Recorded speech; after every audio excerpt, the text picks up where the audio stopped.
Now, South Africa is fighting the scourge of gender-based violence, and tonight we are questioning why it is taking so long to send an alleged prolific paedophile back to his home country to face justice. Women and men against child abuse are calling for the man dubbed the next Jimmy Saville to be extradited urgently to the UK. The man in question is accused of being Britain's, possibly one of Britain's most prolific paedophiles, and he's reportedly living in Cape Town. To discuss, we're joined by Luke Lamprecht, who is the Advocacy Manager from Women and Men Against Child Abuse. Great to speak to you as always, Luke. Although these cases are always sordid, just a very quick word. The man has been named widely. He has appeared in court in terms of the extradition. He has been released on bail, but because of one court ruling, we have been advised by the NPA to not name him tonight. So please stick with me on that. Horrific historic abuse here. If he's being compared to Jimmy Saville, it means surely mountains of cases. Tell us about the history. So the short history is contained in two affidavits, and it's contained in the cases that have been launched in the UK. So the two affidavits from the accused are that, number one, I did do things that were clearly inappropriate, and as a result, I did wrong stuff. But I don't think I should be extradited because I'm aged, and I don't think it's in the interest of justice. So that's the first component. The second component is why there is the request for the extradition. So we have in excess of 40 now men, some of them quite in their 50s and 60s, who have put forward in excess of 80 cases to basically have the man who's in South Africa come and answer to those charges. Now, if you put those two things together, you've got on the one side admissions being made that he did, in fact, behave inappropriately, and number two, you've got cases to face. So what we're saying is that, we just believe that he should just go back to the UK and face the charges. So that's kind of the overarching story.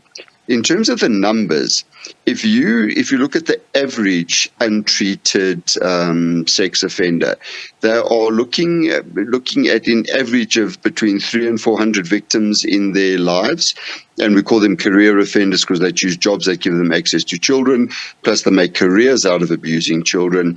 And if you take one offender, like for example in the Ackerman Kennedy matter, you see 740 charges of one person basically organizing sexual encounters with or organizing sexual abuse with another man, which would have been Advocate Kennedy, and you've got 740 charges with only one facilitator and one adult who is, for example, buying or sexually abusing children.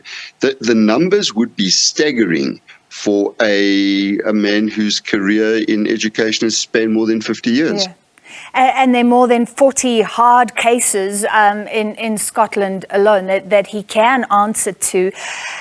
I understand that you as an organization have been in touch with some of those victims. And just tell us about, their journey and how they're feeling right now.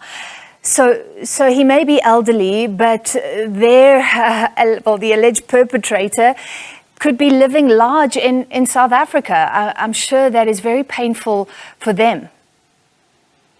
Well, look, I think the thing that, that hurts these men, so the BBC journalist who interviewed one of the male survivors that we have been interacting with, he said that basically this system that is, sort of being upheld at the moment, so in other words, that there is no consequence for this person who harmed him, regardless of the fact that he has made admissions, that is breaking the hearts of already broken men.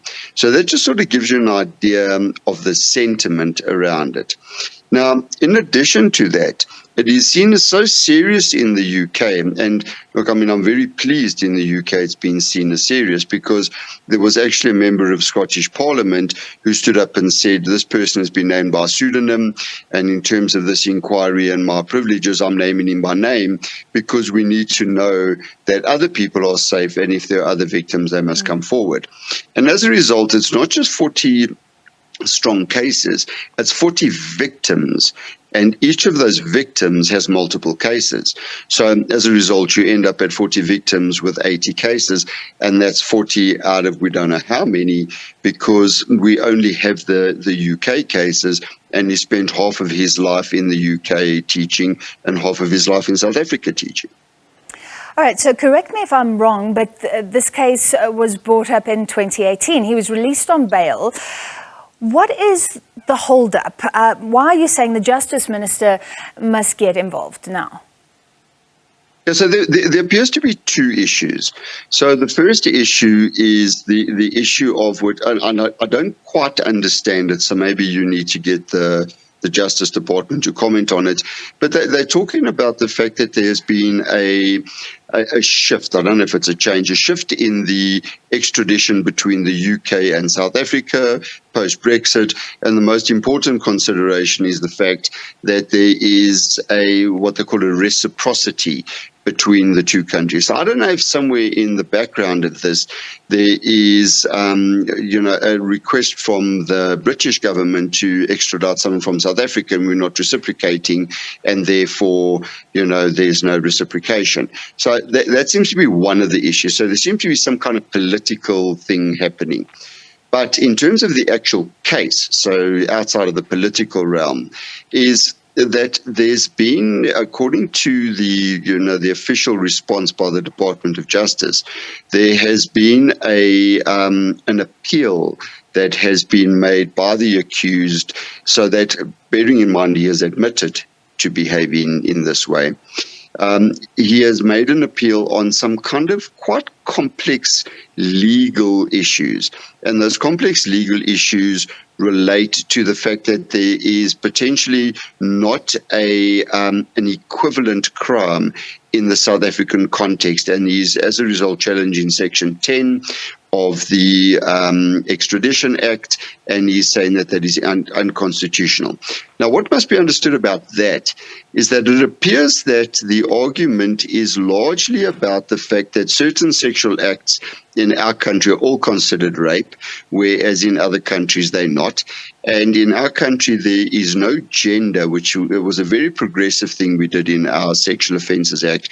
There is no gender differentiation between sexual offences, which apparently there is in the UK. So the argument is that there's no equivalence, and as a result he should not be extradited because there's no equivalent crime.